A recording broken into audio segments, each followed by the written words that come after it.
Baik sahabat-sahabatku sekalian, seperti biasa saya akan menyapa Anda semuanya dengan salam saya. Assalamualaikum warahmatullahi wabarakatuh. Berjumpa lagi dengan saya Afri Sakti di channel Inspirator Muda Indonesia. Pada kesempatan kali ini saya akan sharing sebuah cerita inspiratif ya. Barangkali teman-teman bisa mengambil hikmah dari cerita ini, dan kalau misalkan teman-teman sudah pernah membaca cerita ini atau pernah mendengarkan cerita ini, jadikan cerita ini sebagai bahan untuk membuat teman-teman semakin menyadari terkait hikmah dari cerita ini. Cerita ini terkait dari hewan ya, kodok ya, dari kata ya. Teman-teman apa menyebutnya boleh kodok atau kata, terserah teman-teman semuanya. Jadi jadi suatu ketika ada segerombolan kata ya, segerombolan kodok sedang, kalau manusia kan berjalan, kalau kodok kan melompat ya, sedang melompat-lompat di sebuah pinggir sumur ya. Di sebuah pinggir sumur, yang sumur itu kering, sudah tidak ada apa-apa di dalamnya, sehingga tidak disengaja dua kodok jatuh. Kodok yang di atas itu melihat ke bawah, dan kodok yang di atas itu semuanya sepakat untuk menyoraki, untuk mengatai kepada kodok yang di bawah kalau kodok itu tidak mungkin bisa naik. Kalau kodok itu nggak mungkin bisa melompat, secara logika nggak mungkin. Sehingga kodok yang pertama berusaha terus naik ke atas, berusaha melompat, cari cara ini, nggak bisa. Apalagi diberikan kata-kata negatif dari atas, disoraki, ditepuk tangan, nggak mungkin kamu bisa naik, nggak mungkin kamu bisa naik. Udah menyerah aja, kamu duduk aja di situ, ratapi sisa hidupmu di situ sampai kamu meninggal, mati di situ, udah mungkin itu sudah nasibmu. Mungkin kurang lebih seperti itu kata-kata kodok yang di atas. Beda dengan kodok yang kedua.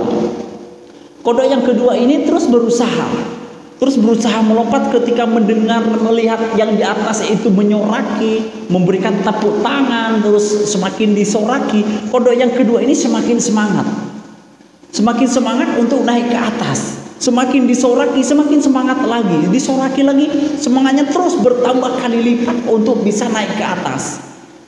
Singkat cerita sahabat-sahabatku sekalian, ternyata kodok yang kedua ini justru bisa naik ke atas. Ya, kekuatannya bertambah bertambah kali lipat dan bisa naik ke atas. Sehingga kodok yang kedua ini diperiksa oleh teman-temannya, ditanyakan, "Kamu kok bisa naik ke atas?" Ternyata setelah diperiksa, ternyata kodok yang kedua itu tuli. Kodok yang kedua itu nggak bisa mendengar dan menganggap sorakan yang di atas, cemoh yang di atas, kata-kata negatif yang di atas, tepuk tangan yang di atas, itu menurut dia justru itu seakan-akan katanya mensupport, memberikan dukungan, karena memang dia tuli, nggak mendengar apa-apa, sehingga menganggap yang di atas itu memberikan dukungan, ayo kamu bisa, padahal dia tuli. Nah, sehingga sahabat-sahabatku sekalian, kita belajar dari kodok yang kedua ini.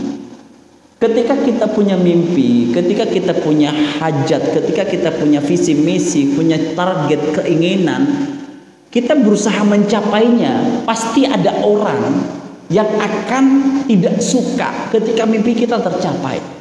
Pasti ada orang yang berkata negatif terhadap usaha kita, agar kita menyerah, agar kita tidak sukses. Itu pasti ada.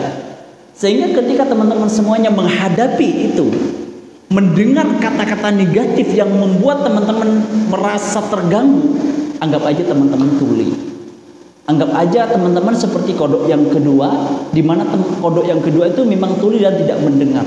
Jadi ketika teman-teman diberikan kata-kata negatif, terus dicemooh, terus tidak disupport, udah nggak usah direken, nggak usah didengerin, apalagi direspon. Anggap aja teman-teman tuli sehingga tidak mendengarkan kata-kata negatif itu sendiri. Sehingga teman-teman sahabat-sahabat Inspirator Muda Indonesia dimanapun berada, ayo kita bangkit, ayo kita raih mimpi kita, ayo kita lebih semangat lagi mewujudkan mimpi kita, mewujudkan visi kita yang kita sudah tanamkan, ikhtiar kita ditingkatkan lagi. Kalau misalkan ada orang yang mau menjatuhkan kita, anggap kita tuli, kita fokus kepada mimpi kita. Kalau misalkan di perjalanan ada kirkil yang menghambat kita, cukup kita singkirkan. Kalau misalkan teman-teman sudah merasa mentok, teman-teman sudah merasa tidak punya jalan lagi, jangan menyerah. Tetap tidak boleh menyerah. Never give up, tidak boleh menyerah. Kenapa? Karena ada Allah, ada Tuhan kita yang akan memberikan pertolongan kepada kita, sebagaimana memberikan pertolongan kepada Nabi Ibrahim tatkala dia dibakar, sebagaimana memberikan pertolongan kepada Nabi Musa tatkala harus menghadapi sebuah lautan di mana dia harus menyeberang. Jadi sahabat-sahabatku sekalian, jangan pernah menyerah dalam kondisi seperti apapun. Tetap kita harus semangat, jaga komitmen kita untuk meraih mimpi dan apa yang kita sudah targetkan dalam kehidupan kita. Saya Afrid Sakti, wassalamualaikum warahmatullahi wabarakatuh.